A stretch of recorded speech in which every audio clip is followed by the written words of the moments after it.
काय काय नाही पाहिले महाराष्ट्राने या इलेक्शनमध्ये। अगदी 18 वर्ष जे दोन भाऊ एकमेकांच्या विरोधात उभे राहू पाहत होते, हे दोन भाऊ एकत्र आले। काही लोकांना तिकीट मिळाल्या तर काही इच्छुक उमेदवार अगदी जीव द्यायला निघाले। कोणी ढसाढसा रडू लागले, कोणी या दगडावरून त्या दगडावर, त्या दगडावरून या दगडावर पक्ष बदलत होते। त्यांच्या मागे कार्यकर्ते, दादा आज कमळ घेऊ, शिवसेनेचा बाण घेऊ की उभाटाचा मशाल घेऊ? कुठेच काही मिळालं नाही तर राहिला उभा पक्ष आणि मिळवली 12 मतं। या सर्वच लोकांची धावपळ आणि पक्षांचा गोंधळ पाहून मला तरी खूप मजा आली आणि माझ्यासारख्या बऱ्याच सामान्य लोकांनी खूप मजा घेतली असेल, नाही का? परंतु थांबा, जास्त मजा घेऊ नका, कारण जर आत्ता आपण जागरूक राहिलो नाही तर पुढची 5 वर्ष हे सगळे मिळून आपली मजा घेतील। 75,000 करोड रुपये, तोही केवळ एका वर्षाचा, एकट्या बृहन्मुंबई महानगरपालिकेचा बजेट आहे। आणि पुढच्या 5 वर्षांसाठी 3,75,000 करोड रुपये, एवढा मोठा बजेट आहे आपल्या एकट्या बृहन्मुंबई महानगरपालिकेचा। आणि हा सगळा पैसा आपण पुढच्या 5 वर्षासाठी या सगळ्याच नगरसेवकांच्या हातात देणार आहोत। म्हणजे आपल्यासारखी सामान्य माणसं कधी विचार देखील करू शकत नाही, इतका पैसा आहे हा। याच माहितीबरोबर थोडंसं इतिहासात जावे। गेले 30 वर्ष या महानगरपालिकेवर तुम्हाला माहिती आहे किती खर्च झाला? 12 लाख ते 13 लाख करोड रुपये। तुम्हाला खरंच कळतंय की हा केवढा मोठा आकडा आहे? आणि गेल्या 30 वर्ष हा 12 ते 13 लाख करोडचा व्यवहार हा केवळ एका पक्षाकडे नाही, माफ करा, एका कुटुंबाच्या हातात होता। तुम्ही एकदा विचार करा की या 12 ते 13 लाख करोड रुपयामध्ये जर केवळ 10% जरी आपण बाजूला काढले तरी किती होतात? 1,20,000 किंवा 1,30,000 करोड रुपये।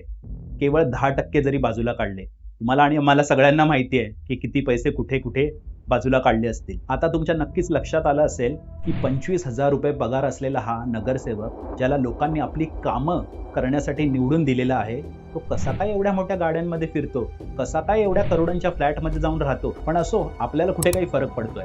सर्वसाधारण माणसांच्या सुविधांसाठी, त्यांच्या चांगल्या जीवनासाठी 13 लाख करोड रुपये आपण सगळ्यांनी मिळून खर्च केलेला आहे।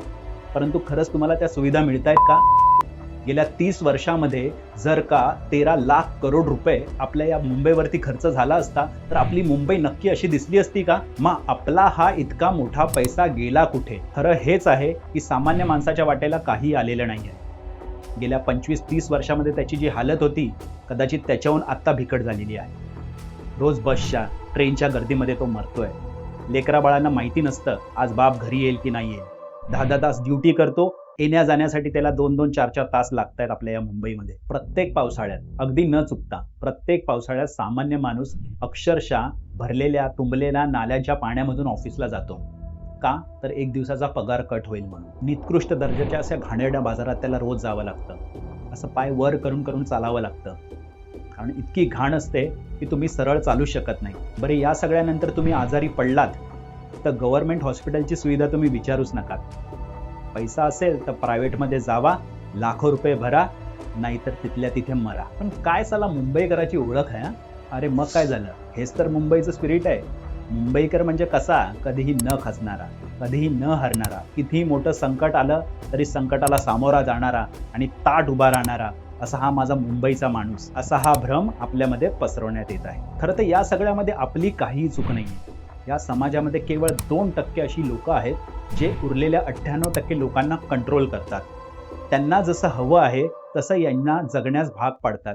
यांना कधीच चांगलं आणि वाईट या 2 गोष्टीतला फरक कळूच देत नाही। परंतु आता बस झाले, यापुढे तरी आपण जागरूक होऊयात आणि आपल्या स्वतःच्या हक्कांच्या सुविधांसाठी, आपल्या येणाऱ्या पिढीसाठी, आपल्या लेकराबाळांसाठी जर का एक स्वच्छ सुविधापूर्वक मुंबई, जगाला हेवा वाटेल असा महाराष्ट्र हवा असेल तर आपल्याला एकत्रित ही लढाई लढावी लागेल।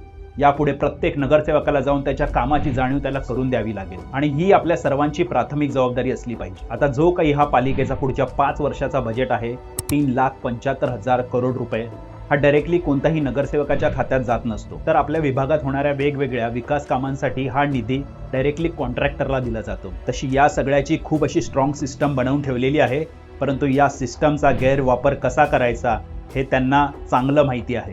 तुम्ही बऱ्याच वेळा पाहिलं असेल, अगदी गरज नसताना देखील वर्षातून 4-4 वेळा चाळीतल्या लाद्याच काय बदलतायत, सार्वजनिक टॉयलेटला उगाचच वर्षातून 3 वेळा रंगच काय मारतायत, पण जिथे खरंच कामाची गरज आहे त्याबद्दल कधीच कोणी बोलत नाही. अरे आपण स्वतः जेव्हा आपल्या घराचे काही काम काढतो तेव्हा आपण सगळ्या कामाची नोंद ठेवतो की नाही ठेवत? अगदी कमरेवर हात ठेवून त्या कॉन्ट्रॅक्टरला विचारतो, अरे बाबा इसका कितना पैसा हुआ रे, इसका इतना क्यों लिया रे, उसका उतना क्यों लिया रे. अहो मग तसंच हे देखील आपलंच काम आहे. ते आपल्या घराचं काम आहे, हे आपल्या नगराचं काम आहे, हे आपल्या समाजाचं काम आहे आणि ह्याचे पैसे आपल्याकडूनच घेतले जातात. हे मी तुम्हाला पुन्हा एकदा सांगतो. सकाळी जी तुम्ही मिठाची पिशवी आणलीत ना, त्यातून देखील या कामाचे पैसे घेतलेले आहेत. म्हणजे आपण जी प्रत्येक छोटी छोटी गोष्ट परचेस करतो त्यामध्ये हे सगळे पैसे येतात. त्यामुळे हे सगळे पैसे आपले आहेत. त्यामुळे जे आपण जेव्हा आपल्या घराचं काम करतो तेव्हा जेव्हा आपल्याला जेवढी जाणीव असते तेवढीच जाणीव आपल्याला या कामांसाठी देखील असली पाहिजे. तर मंडळी, एकंदरीत या विषयाचं गांभीर्य तुम्हाला नक्कीच कळलं असेल.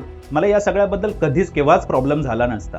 जर का आपण खरंच अगदी इतके गरीब असतो, आपली पालिका इतकी गरीब असती, आपला देश इतका गरीब असता, पण असं काहीच नाही आहे. आपल्याकडे खूप पैसा आहे पण तो आपल्यासाठी आपलाच पैसा आपल्यासाठी वापरला जात नाही. याचं मला नेहमीच दुःख आहे. या संपूर्ण विषयाचा एकच निष्कर्ष आहे, एकच कन्क्लुजन आहे, ते म्हणजे आपल्या सर्वांना मिळून आपल्या येणाऱ्या पिढीला एक असा महाराष्ट्र, एक अशी मुंबई द्यायची आहे त्यांना खरंच मनापासून त्याच्यावरती अभिमान वाटेल. आणि हो, अजून एक, जर साहेबांचा कोणताही कार्यकर्ता हा व्हिडिओ पाहत असेल आणि त्याला हा व्हिडिओ आवडला नसेल तर त्याला माझं एकच मनापासून निवेदन आहे की तुम्ही देखील डोळे उघडा आणि आपल्या आजूबाजूची परिस्थिती पहा. तुम्ही देखील रोज या समाजात वावरता. तुम्ही जितके साहेबांसाठी निष्ठावंत आहात तेवढेच आपण आपल्या या कुटुंबासाठी, आपल्या या समाजासाठी निष्ठावंत होऊयात आणि एकत्र ही लढाई लढूयात. कारण एक उत्कृष्ट महाराष्ट्र घडवण्यासाठी आपल्याला परिवर्तनाची अत्यंत गरज आहे आणि त्यामध्ये प्रत्येक एका माणसाची साथ तितकीच मोलाची आहे. आमचे साहेब, तुमचे साहेब या विषयावर भांडण्यापेक्षा आपल्या सगळ्यांकडे एकच मुद्दा असला पाहिजे, तो म्हणजे डेव्हलपमेंट, डेव्हलपमेंट, डेव्हलपमेंट. उत्तम रस्ते, उत्तम एज्युकेशन सिस्टम, उत्तम इन्फ्रास्ट्रक्चर, उत्तम हॉस्पिटल्स, उत्तम ट्रान्सपोर्ट सिस्टम, अशा अगणित सुविधा आपल्याला मिळू शकतात जर का आपण जागरूक राहिलो तर. आणि मंडळी, अशा प्रकारचे व्हिडिओ किंवा अशा प्रकारची माहिती कोणतेही न्यूज चॅनलवाले तुम्हाला देत नसतात. कारण का ते 2% जे लोक असतात ते हे उरलेल्या 98% लोकांपर्यंत अशी माहिती कधीच येऊ देत नाहीत.